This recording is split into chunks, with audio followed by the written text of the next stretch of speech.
Prison of Peace started as a pilot program in early 2010 at Valley State Prison for Women in Chowchilla, California. Prison of Peace trains inmates in communication, mediation, and peacemaking skills as a proactive way of reducing conflict and physical violence in the prison community. What you are about to hear is the early impact of this program from the inmates themselves. I got involved with Prison of Peace because it was a project I was working on for my networking group. So I started writing letters to mediators, and I got 2 responses, one from yourself and one from another lady. And the process was a very, very long process. Sometimes a very frustrating process. But that's how I got involved with it. It was actually a project that I was working on. I worked so long and hard on this project because it was something that meant it was very important to me.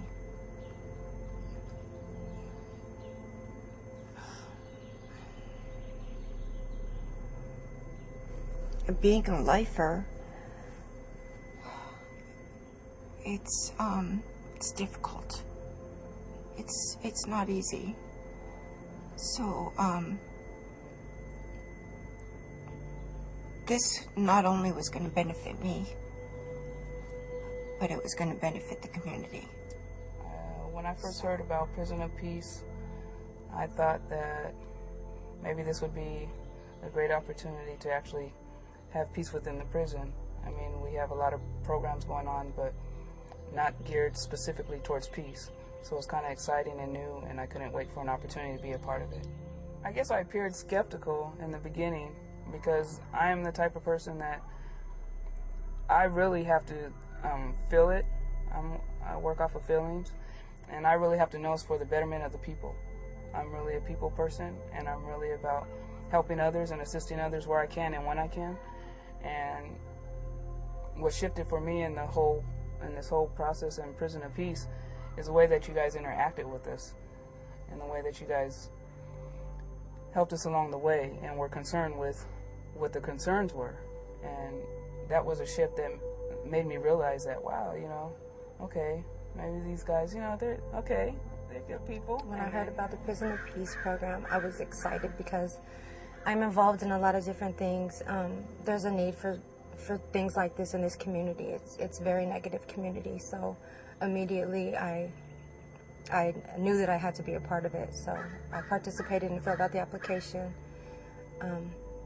I'm a leader here, and I'm a mentor already, and with these skills, I knew that it'd be essential for me to have these skills, and I helped. I am the person that usually does not feel, and I have little or no emotion, and that's part of what got me incarcerated, was because I have little or no emotion. And to go through these experiences, to actually sit in your emotion and also feel another person's emotion, is a new experience for me, and it's very uncomfortable, but I'm learning.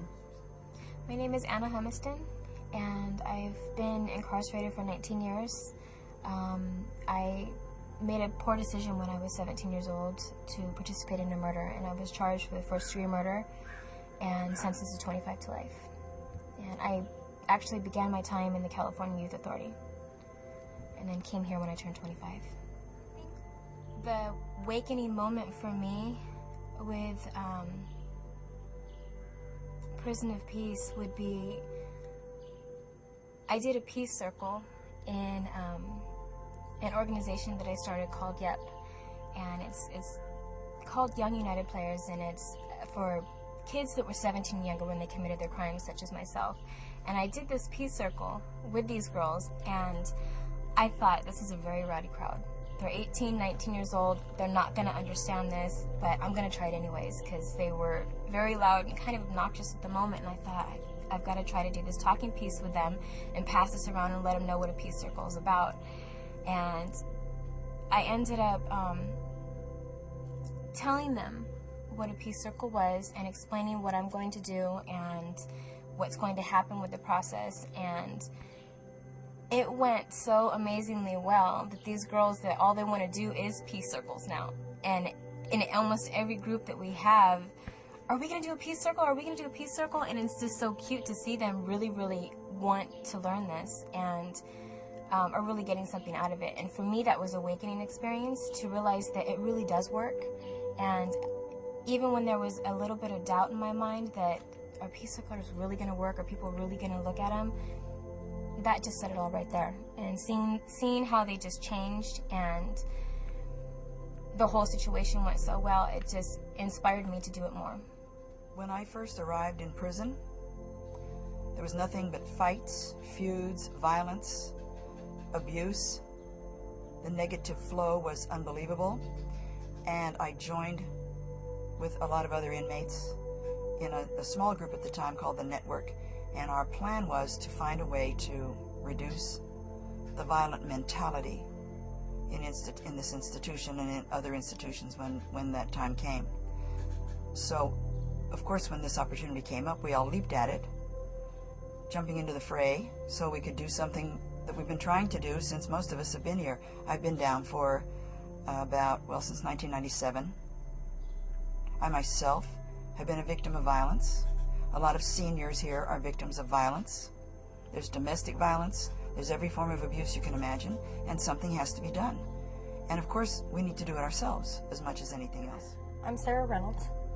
I'm in prison for drunk driving, vehicular manslaughter. When I was chosen to participate, I felt honored.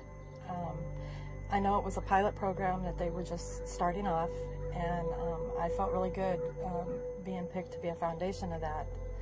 When I walked in the door, I wasn't sure what to expect, but Doug and Laurel and the team that they brought with them were awesome. They introduced a lot of communication skills and a lot of skills that help us improve who we are as people. The one revelation that I would have about this program is I have a 23-year-old son that I've never really been able to communicate with, and I haven't been there for most of his life, letting him down. And growing up, I really never knew how to communicate, and I always thought it was me that didn't understand or didn't have any kind of people skills.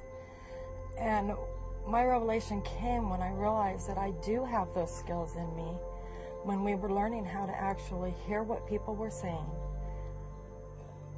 feel their body language, and hear the emotions in their voice. The reflecting part, I think that would have to be where it came in. When somebody's talking to you and you reflect back what they say and summarize it, really makes you a participant in a conversation rather than just a bystander. I think that would have to be my revelation, realizing that I had it with me all the time, I just didn't know how to use it. Being in this program, the one thing that really rang true to me and hit me in the heart for this program is that so many people talk all day long and don't get heard. And so we got the skill to express ourselves, to be heard, and as well to listen. And for me, that was great enlightenment here. And great enlightenment in a world I didn't realize I was missing the skill. And for me, that was just new hope and new reality that we could learn in our worst and most anger moment to process through and hear each other, and whether we come to an agreement or not, make it through the day. And that's what I got out of this, was that I could get through any situation now. I have changed to do this program because I can put two hostile people together that I don't know and work my way through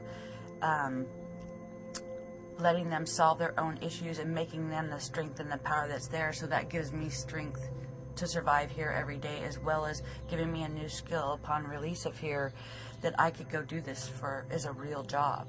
I just want to thank you guys for allowing us to be the first to do this program, and to hope that it continues a long time. My hope for the future is that this prison will be a very peaceful prison, and that everybody will be affected the same way I've been affected.